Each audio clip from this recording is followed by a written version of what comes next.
Assalamu alaikum malen belajele. Ashira herela ala kan kile herela. Sungalo in kalo barkama in kama anya nyini ala fe ala ka shinin kene ani labango nyuma ala ko dani islameden belajele ma. Ala kan son saballa alisa.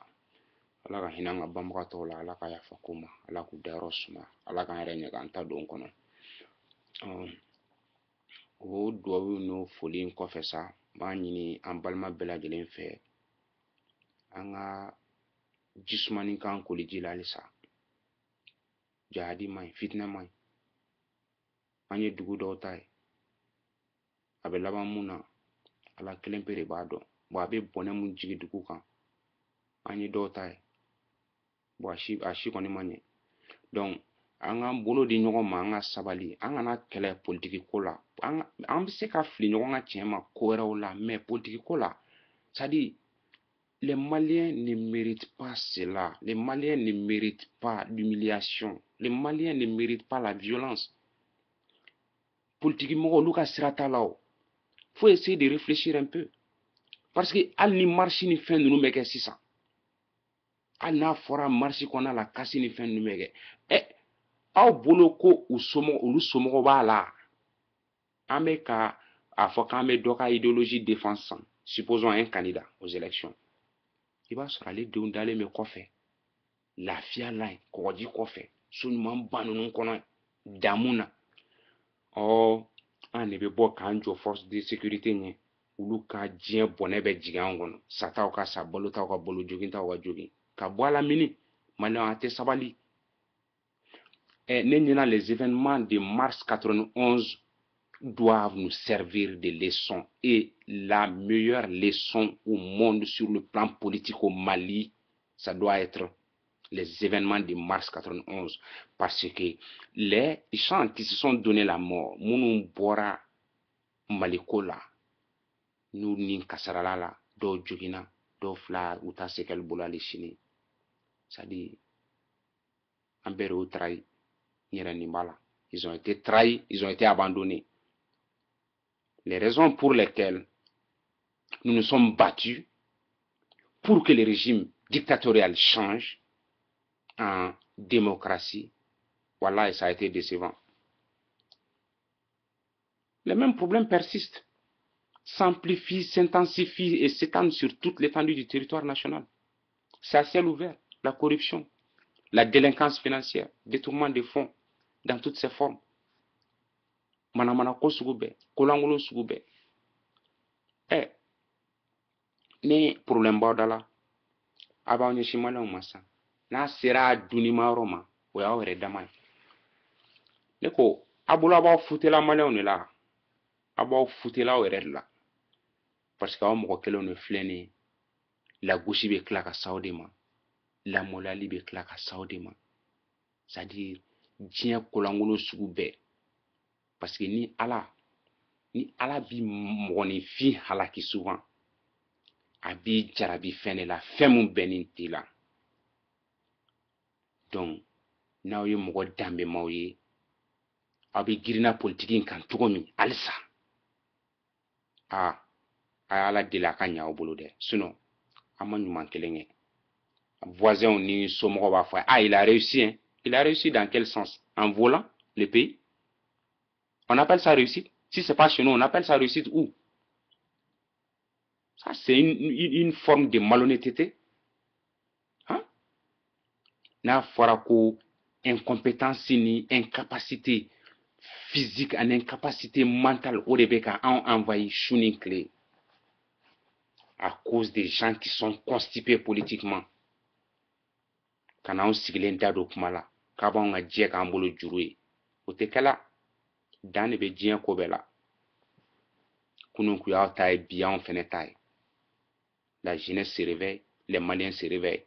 Il est temps. Maliens ont prise de conscience de que tout ce qui est violence causée par la politique malienne, on peut éviter cela, on peut éviter. Violence ko nyamani sur le plan politique. An k'an bolo bɔ o ɲama in na. Maliens ka ɲɔgɔn bonya. Sanu bɛ bɔ Siama. Ne ko, komi il y a les zones aurifères là, c'est au nombre de 8, si je ne me trompe pas. Selon mes propres recherches, j'assume ma responsabilité.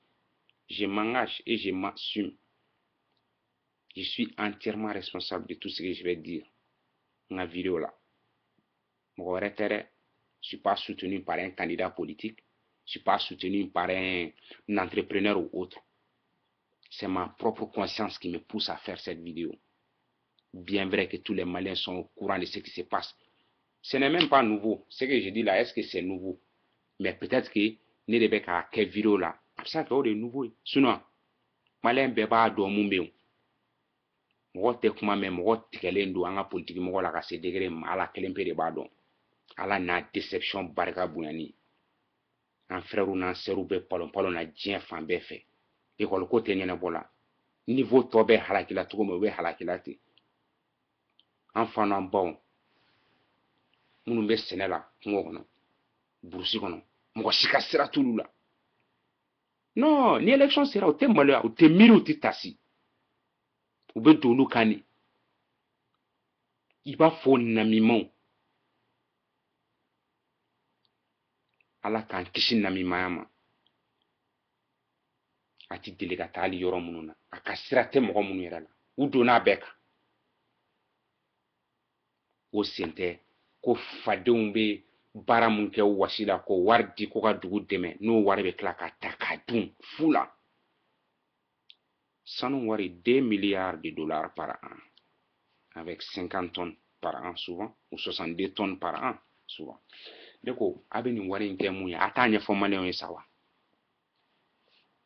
Vous n'avez pas le courage de dire la vérité au peuple malien. O tuma mun de kɛra? Aw bolo Ala ye dugu in dilan aw de ye sa wa? Ou bien ne m'a faamu parce que maliyɛn dɔ ka fisa dɔ ye de wa? Maliyɛn fitinin bɛ yen, maliyɛn kumaba bɛ yan. Maliyɛn faama n'a fantan, maliyɛn miskina. Ne bolo carte d'identité nationale kan a bɛ sɛbɛn origine malienne, o de bɛɛ ta ye.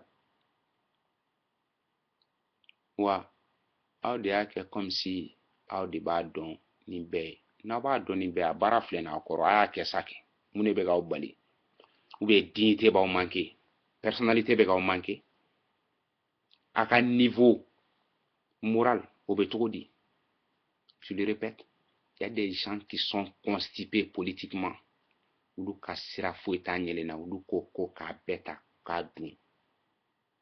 Ni dunta tɛ bilen i bɛna mun kɛ? I bɛna an maliyɛn tɔw kɛnɛ de ta k'an ɲimisa wa?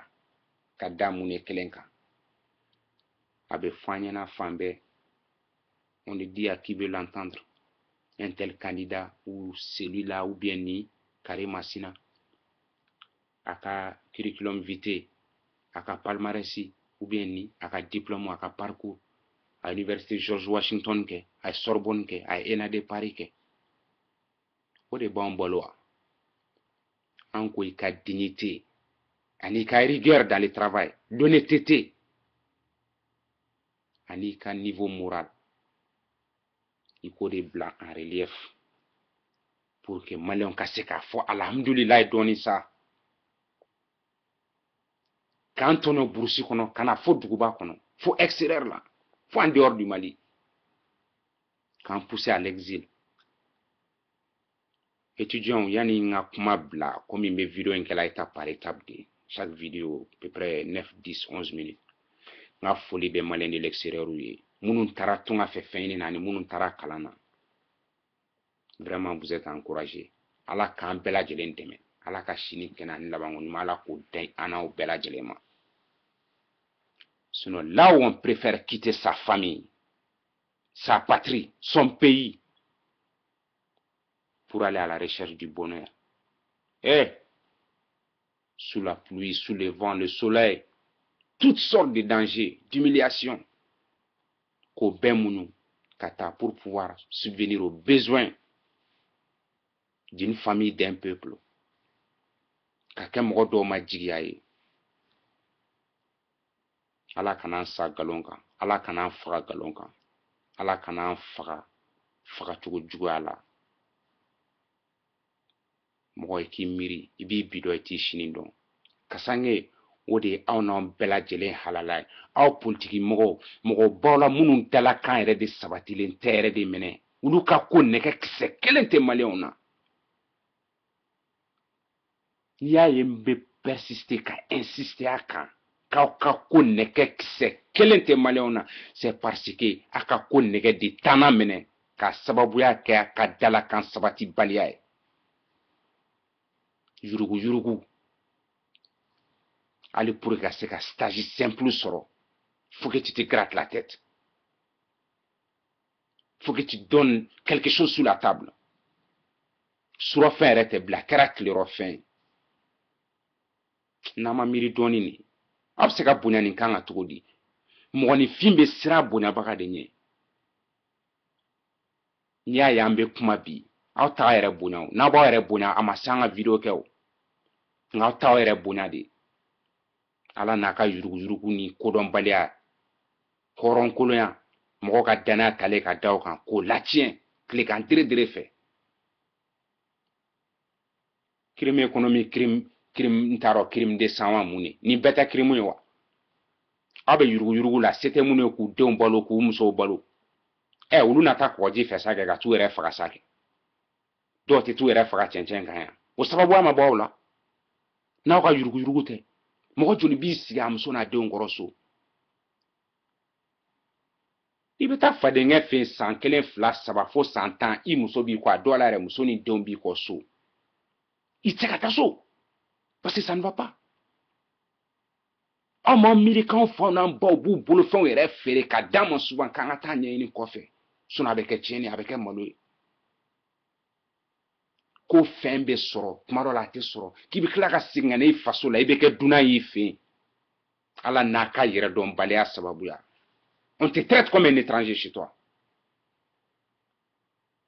n bɛ vidéo in bila ta ka troisième vidéo j'ai mes documents en main là m'olu décortiquer troisième vidéo la ni ala sɔnna ma parce qu'il est temps corruption ko ni fɛn ninnu n b'a dɔn bɛɛ b'a kalama mais il est temps an ka tiɲɛ fɔ ɲɔgɔn ɲɛna dɔɔni an ka sabali ko dɔw bɛ an k'a dabila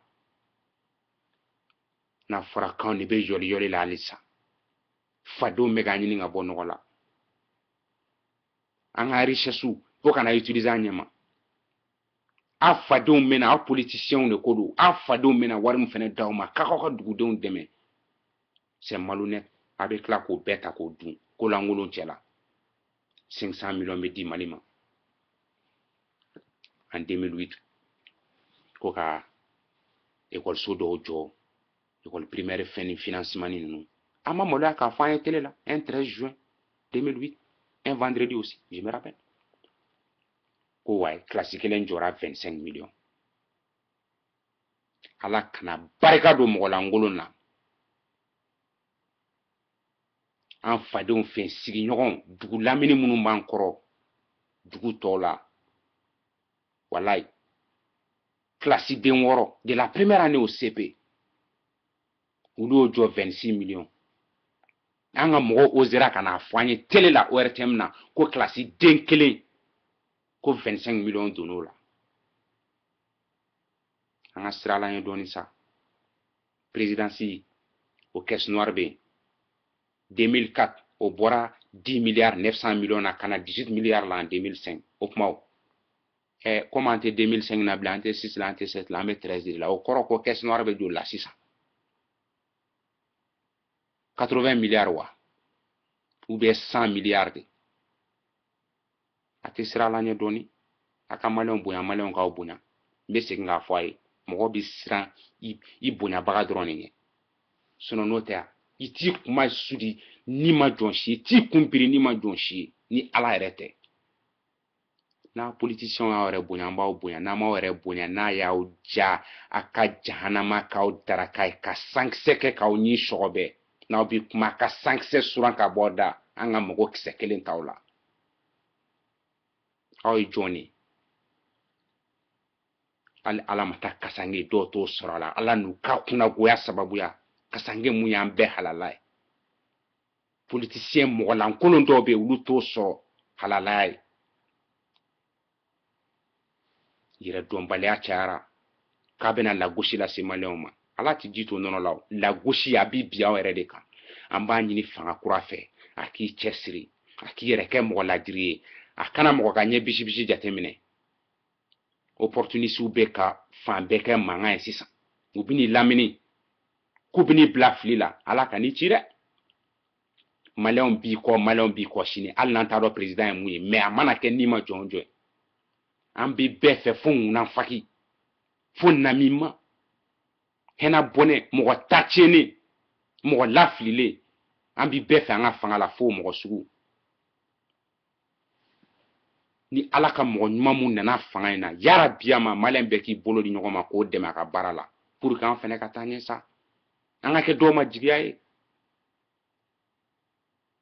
caman n da fɛ sa dɛ e san joli